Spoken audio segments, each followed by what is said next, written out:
जय जगन्नाथ। मैं शिवानी चक्रवर्ती अपने channel Bong Calling Food Tales में आप सबका स्वागत करती हूँ। आज रोजो है, जो उड़ीसा का एक बहुत बड़ा पर्व है, मतलब सबसे बड़ा पर्व है ये। तो इस अवसर पर मैं अपनी सारी उड़िया भाई बहनों को रोजो की शुभकामनाएं देती हूँ। हैप्पी रोजो। और जो हमारी सीरीज है जीवन जगन्नाथ, उसका आज 12वां एपिसोड है। और आज की जो हमारी टॉपिक है ये है मंदिर में देवदासी परंपरा के ऊपर। और जो हमारी रेसिपी है आज वो है मांडुओ।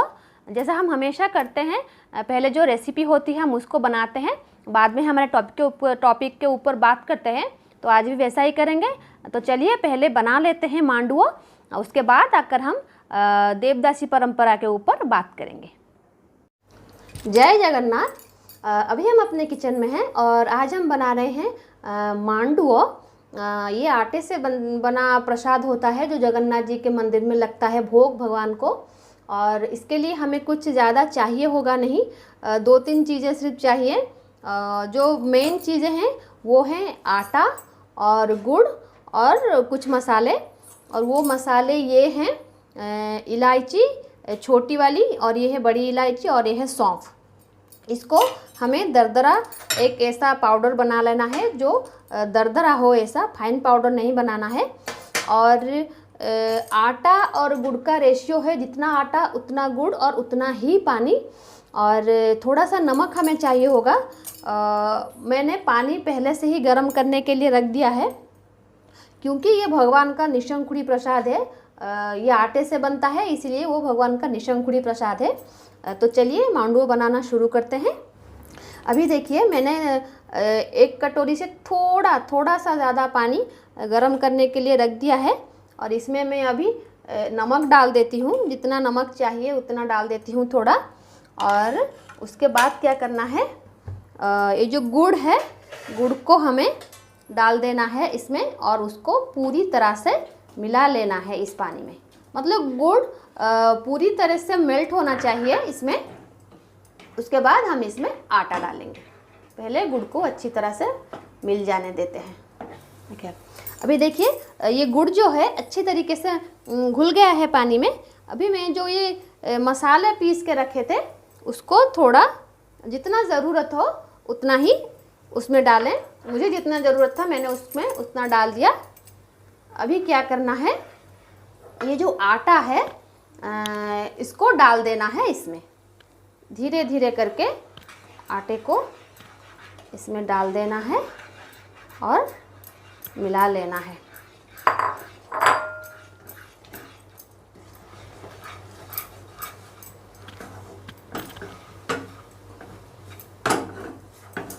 अभी देखिए ये हो गया है, एक जगह पे इकट्ठा हो गया है। अभी हम गैस को बंद कर देते हैं। ये 4-5 मिनट लगेंगे इसको ऐसे होने में। और फिर हम इसको ठंडा करेंगे। पूरी तरीके से ठंडा होने के बाद आगे का प्रोसेस हम करेंगे। और मैं उसको एक थाल में निकाल लेती हूँ। अभी देखिए मैंने इसको निकाल लिया है, एक थाल में निकाल लिया है। अब वो ठंडा होगा। ठंडा होने के बाद हम उसको थोड़ा गूंदेंगे, क्योंकि उसको गूंदा जाता है। थोड़ा घी लगा के हम उसको गूंदेंगे और उसके बाद हम उसको फ्राई करेंगे। अभी देखिए मैंने इसको गूंद लिया है, बहुत अच्छी तरीके से गूंद लिया है। और अभी हम इसके छोटे छोटे बॉल्स बनाएंगे। उसी बीच मैंने घी चढ़ा दिया है कढ़ाई में, वो गर्म हो रहा है। और अब मैं इसके छोटे छोटे बॉल्स बना लेती हूँ।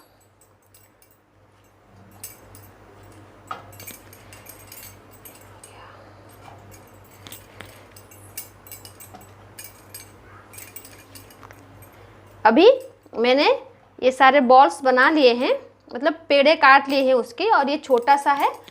इसको मैं क्या करूँगी, इसको अगर हम कभी कुछ फ्राई करते हैं तो एक छोटा सा बना के उसमें पहले फ्राई करना पड़ता है और उसको अग्निदेव को देना पड़ता है।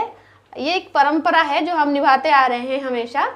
तो ये वाला जो है इसको हम फ्राई करके अग्निदेव को देंगे। उसके बाद हम अपना मांडुओ फ्राई करेंगे। ये हो गया और ये हमने दे दिया। ओके, अब हम क्या करेंगे, थोड़ी मैं गैस को बढ़ा देती हूँ। टेम्परेचर अगर बहुत ज़्यादा होगा तो आपका जो मांडुओ है वो पूरा जल जाएगा, और टेम्परेचर अगर कम होगा तो जाहिर सी बात है तेल पी लेगा। जो पूरी कचौरी लुची बनाने के लिए जो भी हमारी वो तेल का टेम्परेचर होता है, मांडुओ बनाने के लिए भी वही टेम्परेचर होगा। आटे और मैदे से जो भी आप बनाएंगे और अगर तेल ठंडा होगा तो वो तेल पी लेगा। ये कॉमन सेंस है। इसलिए आप जब भी आटे से या फिर मैदे से बनी कोई चीज़ बना रहे हैं तो तेल का टेम्परेचर हमेशा लो टू मीडियम होना चाहिए, ना ज़्यादा गर्म ना ज़्यादा ठंडा। अब देखिए मैंने इसको हाथ में ऐसे ऐसे बना लिया है। हाथ में आपको ऐसे साइज आप अपने हिसाब से छोटा या बड़ा कर सकते हैं। अगर बड़ा पेड़ा काटेंगे तो बड़ा होगा, छोटा पेड़ा काटेंगे तो छोटा होगा, लेकिन इसकी साइज जो है वो इतनी है। और ये वो प्रसाद है जब भगवान जी का चंदन यात्रा होता है, अभी तो चल रहा है भगवान जी का चंदन यात्रा, वो बैसाख के महीने में होता है, चंदन पूर्णिमा से वो स्टार्ट होता है, तभी ये भोग भगवान को लगता है। अभी मैं इसमें डाल देती हूँ। ये हो गया एक। भगवान जी के मंदिर में होता है ना, आटे से बनी बहुत प्रसाद लगती हैं। जगन्नाथ मंदिर में बहुत आटे से बने प्रसाद लगते हैं, और आटे का बना जो प्रसाद होता है वो भगवान विष्णु का बहुत प्रिय होता है। घर में भी जब हम सत्यनारायण की पूजा करते हैं तो उसमें भी आटे के बने प्रसाद ही लगते हैं।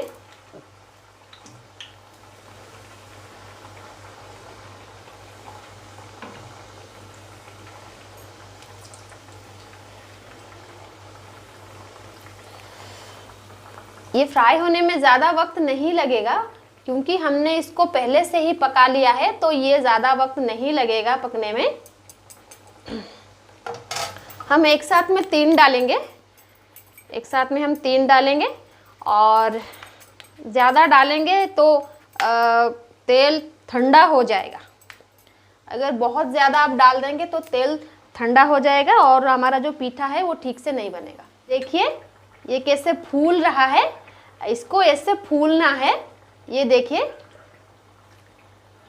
अगर आपका पीठा अच्छी तरीके से फूल रहा है तब आप सोच लीजिएगा कि आपने जो पहले उसको जो उड़िया में बोलते हैं जौंतुनी, जो गर्म पानी के साथ गुड़ के साथ आपने इसको पकाया था, तो अगर वो अच्छी तरीके से पका होगा और आपने अच्छी तरीके से गूंथा होगा तो आपके जो पीठा है वो ऐसे फूलेंगे। देखिए कैसे फूल रही हैं, क्रैक हो गया है फूल के, वैसे फूलेंगे आपका पीठा। ये देखिए मैंने बहुत सारे बना लिए हैं, और ये हमारे आखिरी 3 मांडुओ पीठा है। ये पीठा में आता है इसलिए इसको मांडुओ बोलते हैं, मांडुओ पीठा भी बोलते हैं। तो ये 3 भी हमारे पक गए हैं और अभी हम इसको निकाल लेंगे। मैंने अभी मांडुओ बना लिया है और वो ठंडा हो रहा है, बाद में दिखाऊंगी वो कैसा बना है। तो चलिए हम बात कर लेते हैं मंदिर में जो देवदासी परंपरा होती है उसके बारे में।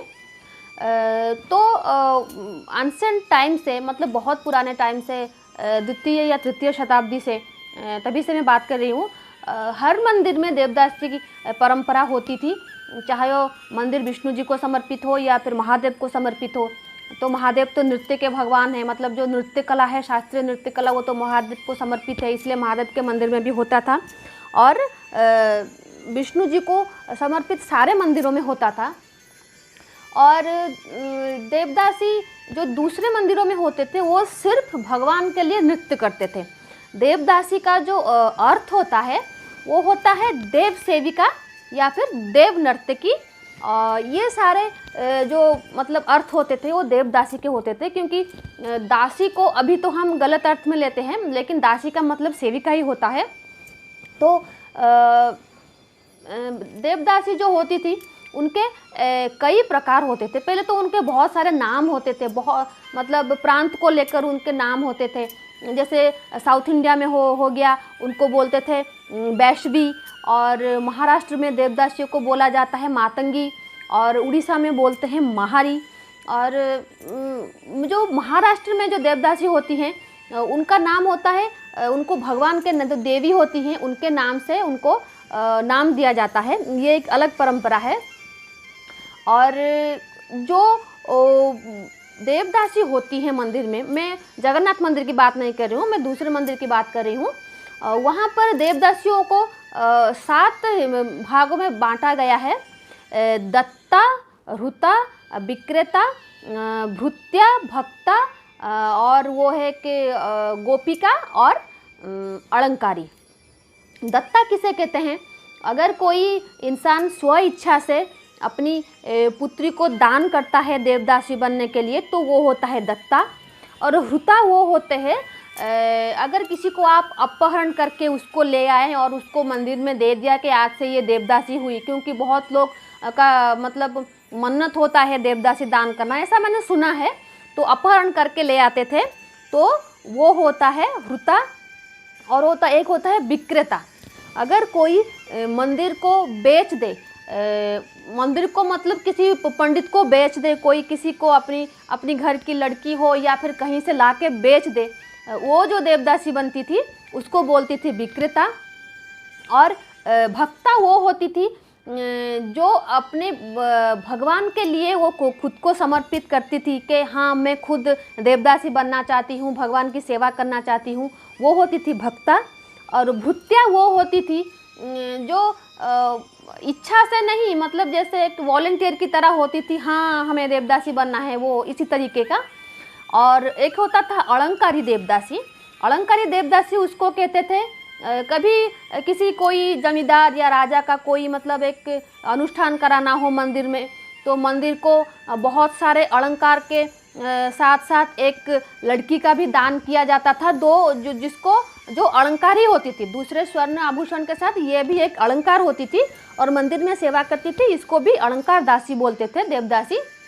और एक होती थी गोपिका जो भगवान के प्रति समर्पित होती थी और मंदिर में नृत्य करती थी। ये सारी चीज़ें जो हैं दूसरे मंदिरों में होती थी, लेकिन अभी अगर हम जगन्नाथ जी की बात करें, जगन्नाथ मंदिर की बात करें, तो जगन्नाथ जी के मंदिर में सिर्फ एक होती थी यहाँ पे, जो होती थी भक्ता, जो अपनी इच्छा से मतलब भगवान के प्रति जो सेवा का जो मनोभाव होता था, भाव होता था, उसके लिए जो बनती थी दासी, उसी तरीके की देवदासी की प्रथा मंदिर में है। और देवदासी बाकी कोई भी प्रथा जगन्नाथ मंदिर में नहीं है, क्योंकि जो राजा कपिलेंद्र देव थे जिन्होंने ये प्रथा मंदिर में शुरू की थी, उनका एक मतलब ये था, क्योंकि जो जगन्नाथ जी की जो 36 प्रकार की सेवा होती है उनमें से ये एक सेवा है देवदासी सेवा। और बाकी जो सेवा होती है वो पुरुष प्रधान सेवा होती है, महिलाओं का कोई भी योगदान वहाँ पर नहीं होता। तो महिला को रेस्पेक्ट देने के लिए, महिलाओं को सम्मान देने के लिए, उचित सम्मान, तो ये देवदासी प्रथा कपिलेंद्र देव जी ने वहाँ पर शुरू किया था। और उसके लिए वो जो लोकल्स थे उन्हीं में से मतलब लड़कियों को चुना जाता था देवदासी बनने के लिए। और कुछ साउथ इंडियन भी थे, साउथ इंडियन लोगों को भी, क्योंकि जगन्नाथ मंदिर में बहुत बाद में ये प्रथा आई, और साउथ इंडियन में जितने मंदिर थे वो वहाँ पर और भी बहुत मंदिर थे दूसरे भारत के दूसरे हिस्सों में जो बहुत पहले से चलते थे। तो जब ये प्रथा शुरू की गई तो ये बहुत पवित्र प्रथा थी। जो दूसरे मंदिरों में होता था वो यहाँ पर नहीं होता था। यहाँ पर क्या होता था, यहाँ पर देवदासी चुनने का प्रथा भी निराला है। जो देवदासी होती थी उनको 12 साल की उम्र में चुना जाता था और उनको गोद लिया जाता था। जो पहली देवदासी होती हैं वो एक 12 साल की लड़की को गोद लेती है, उनको ले जाके भगवान जगन्नाथ जी के साथ विवाह करा दिया जाता है और वो भगवान को आजीवन अपना स्वामी मानते हैं, अपना पति मानते हैं और ब्रह्मचर्य का पालन करती हैं और चिरकुमारी रहती हैं। ये था मेन मोटिव। और एक 12 साल की लड़की को जो प्रेजेंट देवदासी होती थी वो गोद लेती थी। उसके बाद उनको नृत्य कला में पारंगम कराती थी। जब तक वो नृत्य कला, जो भगवान को समर्पित जो नृत्य कला है जिसको महारी नृत्य कला बोलती हैं, उसमें जब तक वो पारंगत नहीं हो जाती तब तक वो देवदासी नहीं बनती थी। एक बार नृत्य में पारंगत हो जाए तो वो मंदिर में देवदासी बनती थी। और जगन्नाथ मंदिर की देवदासी की खासियत ये है कि वो सिर्फ नृत्य नहीं करती, देवदासियों की वहाँ पर बहुत काम होते हैं। और वो जैसे रथ यात्रा हो गया, चंदन यात्रा हो गया, या फिर रुक्मिणी विवाह जो मंदिर में होता है, और सारी चीज़ों में उनका योगदान रहता है, उनकी प्रेजेंस ज़रूरी होती है, क्योंकि उनका होना ही शुभ माना जाता है। जब वो मंदिर में एंटर करती हैं, उनका वेशभूषा अलग होता है, वो हमेशा बनारसी साड़ी में लिपटी रहती हैं, और फूलों का जो अलंकार और जो वो चंदन पार्टी करती हैं, जो चंदन लगाती हैं, अगर आप मेरे वीडियो के बाद अगर आप देखेंगे तो सर्च करके गूगल पे, तो महारी का जो रूप होता है आप देखेंगे कि कितना खूबसूरत रूप होता है महारी। वो जो महारी नृत्य कला है वो उसका एक अलग मतलब उसको थोड़ा सा उसको मॉडिफाई कर दिया गया है ओडिसी में। आपको लगेगा कि महारी ओडिसी एक ही है, लेकिन महारी जो है वो पुरातन नृत्य कला है और ओडिसी जो है मॉडर्न है। मॉडर्न नहीं, शास्त्रीय नृत्य है, लेकिन उसको महारी को थोड़ा सा मॉडिफाई करके ओडिसी और गोटीपुआ जो होता है वो नृत्य, दोनों ओडिसी और गोटीपुआ दोनों बहुत फेमस हैं, वर्ल्ड फेमस नृत्य हैं। तो ये महारी का ही एक रूप है। तो ये महारी नृत्य जो होता है वो मंदिर में होता है, और देवदासियों को दो हिस्सों में बांटा गया था। एक होता था भीतरो गायणी, जो कि जब जगन्नाथ जी सोते थे, जब मैंने अपने 2 एपिसोड पहले जब बताया था जगन्नाथ जी के बारे में, जगन्नाथ जी का जो बड़ा श्रृंगार अभिषेक होता है, तब ये गायणी क्या करती हैं, भीतरो गायणी जिसको बोलते हैं। गायणी मतलब सिंगर जो गाना गाती हैं, उड़िया में उसको गायणी बोलते हैं। भीतरो गायणी मतलब जो भगवान जी के पास अंदर, क्योंकि भगवान जी तो जिनका मेन मंदिर होता है गर्भगृह, उसके बाद नाट मंडप, उसके बाद भोग मंडप, तो बहुत सारी होते हैं ना। जो भगवान जी का जो गर्भगृह होता है वहाँ पर जाके वो गाना गाते हैं, इसलिए उनको भीतरो गायणी बोला जाता है। जगन्नाथ जी का जब बड़ा श्रृंगार अभिषेक होता है तभी वो वहाँ पर मतलब गाना गाती हैं। वो होता है क्या, गीत गोविंद, जो जयदेव जी ने लिखा था गीत गोविंद। जब जयदेव जी के मैं ऊपर एक एपिसोड बनाऊंगी तो उनके बारे में अच्छी तरीके से बताऊंगी। तो वो गीत गोविंद गाती थी, और ये कहा जाता है कि गीत गोविंद सुनते ही जगन्नाथ जी को मतलब नींद आती है, और वो ऐसा मान्यता है कि जब जगन्नाथ जी मतलब सो जाते हैं तो ये जो गायणी होती है इनकी आवाज़ भी धीरे धीरे दब जाती है, मतलब पता चलता है कि भगवान जी सो गए हैं, अब इनको बाहर जाना है। और ये जो गायणी होती है इनको भगवान जी के पास रुकने का अधिकार प्राप्त था, क्योंकि वो भगवान जी की पत्नी थी, उनका विवाह हुआ था उनके साथ। और दूसरे जो होते हैं उनको नाचुड़ी बोलते हैं। गायणी मतलब सिंगर, नाचुड़ी मतलब डांसर। और वो डांसर क्या करती हैं, जो लोग पूरी आते हैं, आपको पता होगा, जो लोग जहाँ पर सबसे ज़्यादा इकट्ठा होते हैं नाटो मंडप, वहाँ पर वो डांस करते हैं सौखाड़ा धूप। सौखाड़ा धूप मतलब जो भगवान का जो ईयरली जो भोग लगता है, सबसे पहला जो भोग लगता है वहीं पर वो नाचते हैं।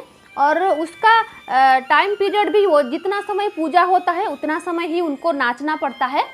तो ये दूसरे मंदिर में सिर्फ ही नाच और गाना होता है, लेकिन जगन्नाथ मंदिर में उनकी बहुत सारी सेवा होती है, क्योंकि दूसरे मंदिर में जो देवदासियों के साथ होता है तो थोड़ा बहुत सबको मालूम है, लेकिन जगन्नाथ मंदिर में उसका पूरा उल्टा है। यहाँ पर बहुत रेस्पेक्ट दी जाती है देवदासियों को। देवदास की परंपरा यहाँ के बहुत पावन और पवित्र माना गया है।